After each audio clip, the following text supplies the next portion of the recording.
दहेज में चाहे जितना गिफ्ट दे दीजिए टैक्स नहीं लगेगा। आप लड़की लोग कम से कम इतना का तो डिमांड कर सकती है, गिफ्ट टैक्स लगे, ताकि जब दहेज दीजिएगा तो उधरिया जब टैक्स लगेगा तो लहरेगा लड़का सबको। कुछ तो मजबूरियां रही होंगी, यूं ही कोई बेवफा नहीं होता। अब इसमें समझिए नेता लोग ने क्या दिमाग लगाया। देखो ध्यान से, इन केस गिफ्ट को अगर टैक्स दिया जाता है ना तो खचरा का कहना है कि गिफ्ट हम बताएंगे काहे कि 50,000 का है, पते नहीं लगने देंगे कि 50,000 का है। तो आप समझिए 50,000 से ऊपर का चीज खरीदिएगा ना तो धीरे धीरे पकड़ाने लगिएगा। जैसे एसी खरीद के लाइएगा, किसके नाम पे बिलिंग करेगा?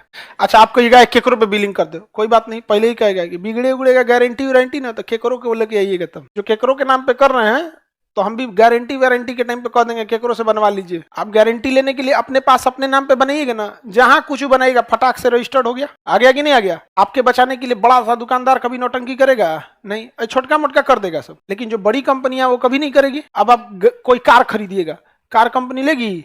कभी नहीं करेगी। यहाँ पे कहेगा 2 लाख से नीचे ही कैश ले सकते हैं, वो भी दिखा देगा कि कार कितने का है। अब इसमें समझिए नेता लोग ने क्या दिमाग लगाया, कहा कि दहेज में चाहे जितना गिफ्ट दे दीजिए टैक्स नहीं लगेगा। आप लड़की लोग कम से कम इतना का तो डिमांड कर सकती हैं। क्या किसी लड़की ने उठाया? भारत में आप लोग वेस्टर्न कल्चर के इन्फ्लुएंस में अपनी बात उठाती हैं। कम से कम कहिए ना कि गिफ्ट टैक्स लगे, ताकि जब दहेज दीजिएगा तो उधरिया जब टैक्स लगेगा तो लहरेगा लड़का सबको 30% देने में ना, लेकिन कहेगा वो दीजिए। हाँ देखो ध्यान से, इसका एक प्रॉफिट है। इन केस गिफ्ट को अगर टैक्स दिया जाता है ना तो आगे से एक वो होना चाहिए कि आप जितना टैक्स लेते हैं, इन केस अगर डिवोर्स वगैरह का नौबत आता है तो उसका 5 गुना लौटाओ। और अगर आप टैक्स दे देते हैं ना तो रजिस्टर्ड हो जाता है कि हाँ आपने इतना रुपया दिया है। और ऐसे आप दहेज देते हैं तो कोई मुँह मुही हो जाता है, कहाँ दिए हैं ना, 10 लाख दिए थे, कहाँ दिए हैं 10 लाख। जहां टैक्स दे देते हैं रजिस्टर्ड हो जाता है कि 10 लाख के अमाउंट पर हमने इतना टैक्स दिया है। समझ गया कि नहीं आ गया?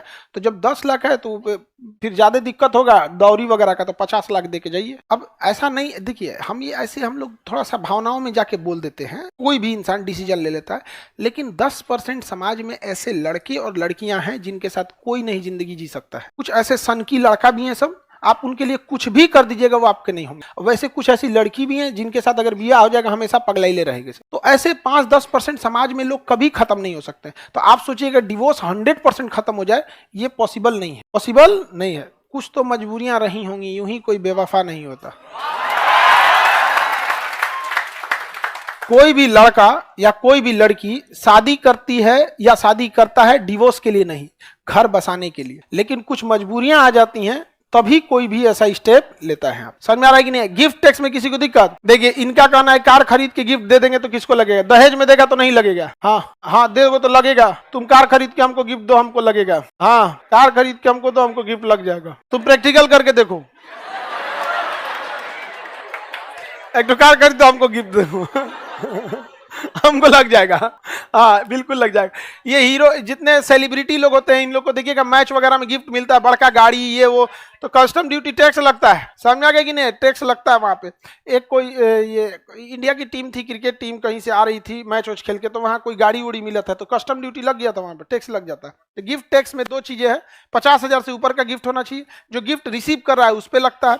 सगे संबंधी और दहेज के तौर पर कितनों का गिफ्ट दीजिए टैक्स नहीं लगेगा।